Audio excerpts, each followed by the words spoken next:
Excellencies, heads of state and government, distinguished participants, ladies and gentlemen. I come from a country where 70% of the population is youth. And what keeps me awake at night is how to live a better world for future generations. It has been more than 3 decades since climate change is a global political issue. Agreements have been adopted. We have made good strides in combining the climate agenda with the socio-political and economic dimensions of sustainable development, but the assessment of our actions under the global stocktake shows that we are far from the 1.5-degree target. This has a dramatic impact on the most affected countries.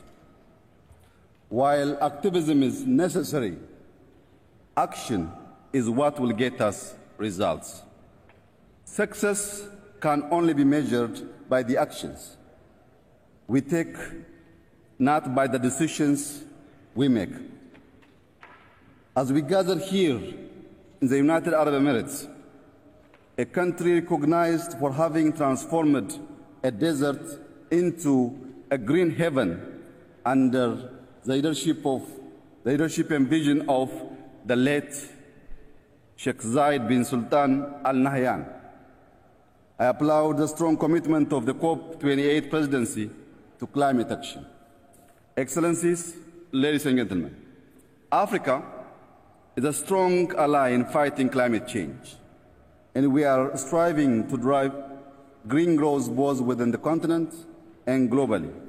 However, we remain highly exposed to the impact of climate despite contributing the least.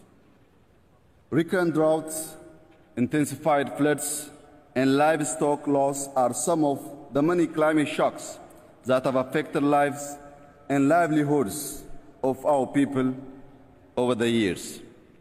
For Ethiopia, the battle to protect and heal our planet is a battle for growth and prosperity. Allow me to highlight a few homegrown solutions we have been implementing towards reducing emission and building resilience. First, the Ethiopian Green Legacy Initiative, a powerful natural-based solution launched in 2019. Over the last 5 years, we established 130,000 nurseries across the country, and yearly millions of people mobilize in seedling, planting, and seedling management. Our Green Legacy Initiative represents a proactive response to pressing environmental and socio-economical challenges. It reduces carbon emission, preserves our biodiversity, creates jobs, and boosts sectors such as tourism. I am proud to say that this initiative has received remarkable success by planting 32.5 billion seedlings. Our target is to reach 15 billion by 2026. When completed, the initiative will become the largest afforestation project in the world. The impact of our initiative extends beyond borders as we are sharing seedlings with our neighboring countries.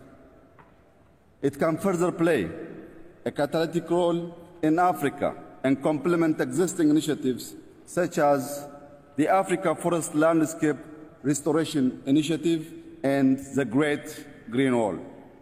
Second is our action on transforming our food system. We believe that climate, biodiversity, water, people, and food systems are strongly interrelated. We have successful interventions planting various drought-tolerant crops and using climate-smart irrigation-based technology. Noteworthy is our National Wheat Production Program, whereby we produce 6 million hectares in 1 year, making Ethiopia the largest wheat producer in Africa. This has relieved us from decades of wheat import dependency and made us a wheat exporting country. As part of the Green Legacy Initiative, we have extensively expanded the cultivation of perennial crops and fruits. Furthermore, to diversify sectors prone to the impacts of climate change and promote nutrition-sensitive agriculture, we are increasing our country's supply of poultry, dairy, livestock, and honey through a program called Yelemat Turufat, loosely translated as a bounty of the basket. We have an urban initiative whereby we encourage eco-friendly and resource-efficient greening and farming methods.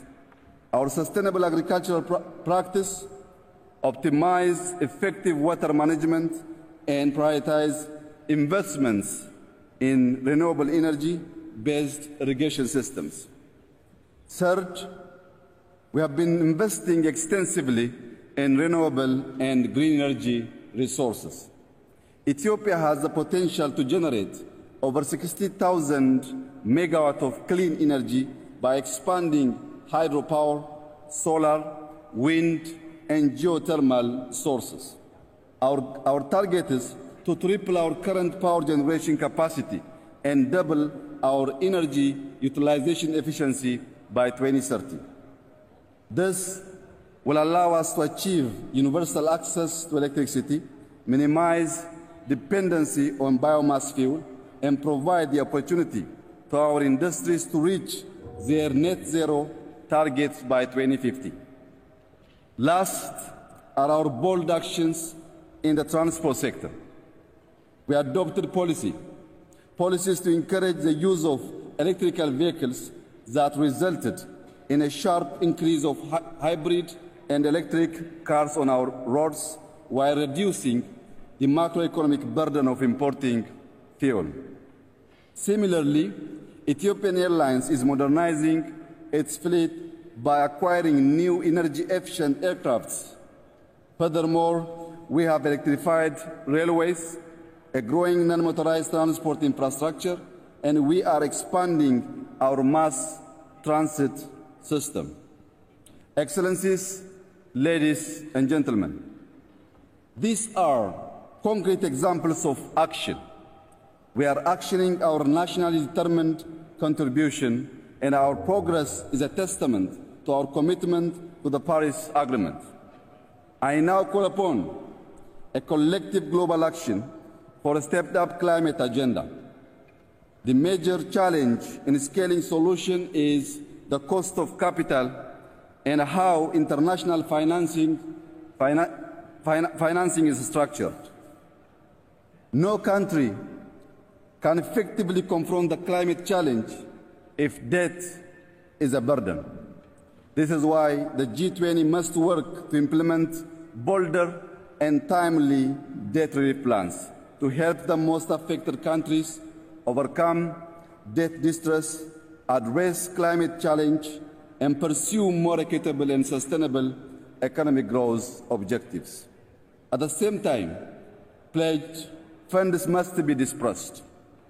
I would like to conclude by urging all parties to negotiate in good faith and come up with innovative outcomes as we collectively tackle the impact of climate change. While you are here working hard for successful COP28 outcomes, I invite you to visit our Green Legacy Pavilion and enjoy a good cup of Ethiopian coffee. I thank you.